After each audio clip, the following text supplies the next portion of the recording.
I'm going to give you my recommendations on how to load out your Anvil Hurricane, and we're starting right now. Anvil Aerospace, all systems online. Special thanks for all the support from patrons and channel members. It takes a while to make one of these, and your support is appreciated. Welcome to a Star Citizen's Loadout Guide. What's up, citizens? This is SubliminaL here, and in this guide, we will discuss my recommendations for both weapons and components for your Anvil Hurricane. Our primary build is PvE, but we'll also cover PvP and stealth. My full review of the Hurricane will be coming soon, so make sure you're subscribed and have the bell clicked. I'm live right now. Head over to Twitch and hang out and give me your thoughts on the Hurricane and my loadout. Enough with the formalities, let's get to it. The Anvil A4A Hurricane is a fighting spacecraft that packs a deadly punch into a light fuselage. The spacecraft compensates for its lack of creature comforts for its powerful armament. 2 size 4 pilot and 4 size 3 turret mounted guns capable of blasting their way through nearly anything. The best use of the Hurricane in the game's current state is an all-around duo combat ship, and today we're going to load it out to excel at just that. Despite having so many guns, I was able to complete a power and cooling efficient stealth build, although our weapon choices are limited. We'll go over that after the primary build. Let's take a look at its components. Let's start with the power plant, the component that gives the rest of your components power. The standard power plant on the Hurricane is the Size 1 Grade 3 military class Regulus with over 2100 max power draw per second and a 13.75 second draw request time. This stock power plant was for a ballistic build, but since our primary build is energy, we'll need to add the trusty JS300. It's Grade 1 military class, has almost 3700 max power generation per second and a 10 second draw request time. This will add over 1500 max power draw and reduce the time it takes to reach that max power draw by almost 4 seconds. For more insight on power plants, check out my power plant guide. One JS300 will set you back around 20,000 Alpha UEC and can be found at these locations. Now, let's discuss its coolers. These are used to cool our components. The standard coolers on the Hurricane are the Size 1 Grade 3 military class bracer coolers with a max cooling rate of 260 kilos per second and a draw request time of 12.5 seconds. These coolers have more than enough cooling capacity but have a long request time. You can certainly keep these if you are low on Alpha UEC, they are good enough. But if you want to have the best EMP recovery time, I recommend adding Zero Rushes. They are Grade 2 competition class with a cooling rate of 230 kilos per second and a draw request time of just 3 seconds. These offer less capacity but can get to that full capacity in just 3 seconds. To find out why upgrading this is solely for EMP recovery or an explanation on how kilo per second isn't a unit of measurement, check out my guide to coolers. One Zero Rush will set you back over 16,000 Alpha UEC and can be found at these locations. Before we get to shields, make sure you check out the link to this specific loadout at Urkel.games via the link in the description. It even tells you the prices and locations on where to find these items in the verse. And remember to head over to the channel Discord to see my updated loadouts. We have a community of almost 1,400 citizens who like to discuss ships, loadouts, components, weapons, and more. The link is in the description. Now for its shield generator that protects the ship and these components. The Hurricane stock shield generators are the Size 1 Grade 3 military class all-stop shield generators with an HP pool of 4,500, a 270 HP per second regen rate. They block a minimum of 50% ballistic damage, have a 5.25 second damage delay, a 7.5 second down delay, and a 12 second draw request time. All stops are military class, but the FR-66s outperform them in every way. An FR-66 is Grade 1 military class with an HP pool of over 6,000, a 306 HP per second regen rate, blocks a minimum of 50% ballistic fire, has a 3.85 second damage delay, a 5.5 second down delay, and a 10 second draw request time. This will give you 700 more shield pull, and it's quicker across the board with regen, downed, and damage delays. A win-win over the stock loadout. The shields in Star Citizen have a lot of depth. I'd pair the FR-66 with a Guardian for PvP. I don't ever recommend pairing with the Mirage because this is a glass cannon we're talking about here. The FR-66 will set you back over 18,000 Alpha UEC and can be found at these locations.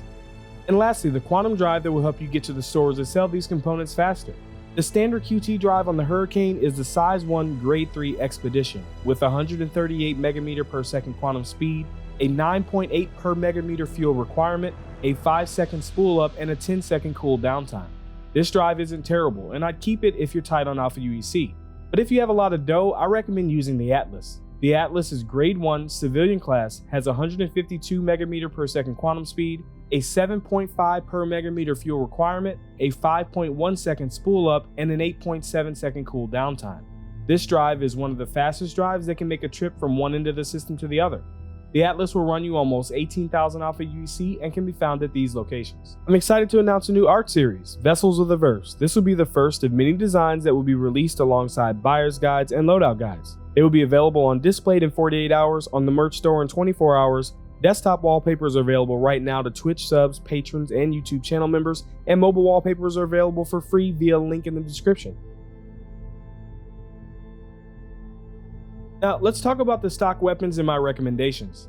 The Hurricane is equipped with 2 gimbaled size 4 weapon hardpoints on the nose. Each gimbal has a size 3 Predator ballistic scattergun. One Predator does 910 alpha damage times 80 RPM for a total of 1213 DPS and a short 1500 meter range. I'm not sure why someone would rock such close range weapons on a glass cannon, so I'll set these aside. The Hurricane is nimble enough for fix, so let's add the CF447 Rhino laser repeaters. One Rhino does 159 alpha damage times 250 RPM for a total of 660 DPS and a very long 4000 meter range. These are my go-to weapons for PvE. For PvP, I'd still keep these, but we'll talk more about that in a second. One Rhino will run you around 22,000 alpha UEC and can be found at these locations. Now for the Big Daddy turret. It is equipped with 4 size 3 weapon hardpoints. Each has a size 3 11 series broadsword. One broadsword does 255 alpha damage times 81 RPM for a total of 344 DPS and a 2600 meter range. These aren't going to work for us. I'll be adding the little brothers of the pilot weapons, the CF337 Panther laser repeaters. One Panther does 96 alpha damage times 275 RPM for a total of 440 DPS and a kind of short 2100 meter lock range. These are great for PvE due to unlimited ammo. But for PvP, we'll want to go with the best, and I recommend the Mantis GT220s. These will pair well with the pilot's Rhinos at a 4000 meter range. The strategy is simple. The pilot does lots of damage to the shields. The shields will be on their way to being downed by the time the Mantis's 2400 meter range becomes effective at close range. If the assailant survives the first strafe, they will be an easy takedown for either the pilot or the gunner. Tucked inside the wing, we have 2 MSD 212 missile racks with 1 Ignite 2 each. One Ignite 2 is size 2, infrared, does 3700 damage, has a 1.5 second lock time, and a 5600 meter lock range. I usually prefer cross section, so I'll add Strike Force 2s. One Strike Force 2 is size 2, does 3800 damage, has a 2.4 second lock time, and a 4800 meter lock range. For PvP, I recommend adding Rattler 2s due to their incredibly quick lock time and temporary blindness. If you don't have around 180,000 alpha UEC for the primary build, I would buy them in the following order. The most important thing here are the weapons, but you can't upgrade these without having enough power or cooling. One thing that I want to mention is the pilot's role in all of this. The turret does most of the close range DPS, so if you're piloting this thing, know your turret's effective range and make sure that they have a good shot when they're able to fire. Also, pay attention to the shield's capacity. It's important because multiple lives are at risk here. Let's talk about stealth. Going stealth in the Hurricane is a problem, simply because having so many weapons requires so much cooling and power. Picking components is pretty easy. I'll strap on the stealth grade slipstream power plant, drop a couple of stealth grade 1 Mirage shield generators. These have a great regen rate but terrible shield pool. Throw in some zero rushes. I'm not going stealth here, instead I'm focusing on EMP recovery time. And lastly, I'd use the same Atlas quantum drive. Could use the Spectre self drive, but you'd lose significant range. That was all pretty straightforward. Now for the weapons.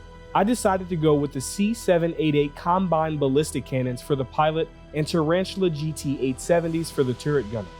Ballistic cannons are great for range, and these each have around 3100 meters of range, so there's no difference on how soon each can fire. Plus, you could just pull the Tarantulas off a Freelancer. In my opinion, the only reason to go stealth in the Hurricane is to sneak up on player bounties. For this reason, having a limited ammo count is no biggie, and stopping off to rearm and refuel will be necessary after a fight. Let's take a look at some stats. Your resting IR in the Hurricane is around 9,000 with this stealth build. So depending on your opposition's radar, your detection range is between 4,500 and 6,750 if you're just sitting. You are free to fly around at any speed while firing without raising your IR significantly. But if you use your afterburner, that goes right out of the window. This includes space brake.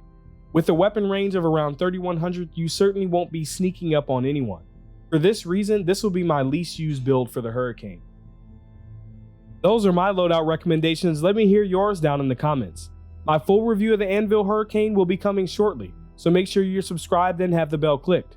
Don't forget, I'm live on Twitch right now, come and hang out. If you enjoy my channel, there are 6 ways to support it. Number 1, you can smash that like button. Number 2, you can share this content with someone who may enjoy it. Number 3, you can check out my locations of Stanton collection over at Displate and in the merch store. Number 4, you can follow me on Twitch. I go live after almost every YouTube release. Twitch Prime subs help support the channel. Number 5, you can subscribe and turn on notifications by clicking the circle here. And number 6, if you're feeling generous, consider becoming a channel member, or even better, a patron. Some pledge perks can be seen here, including desktop versions of my Locations of Stanton collection available to all patrons and channel members. If not, just sticking around until the end is greatly appreciated. Until next time, citizens, I'll see you in the verse.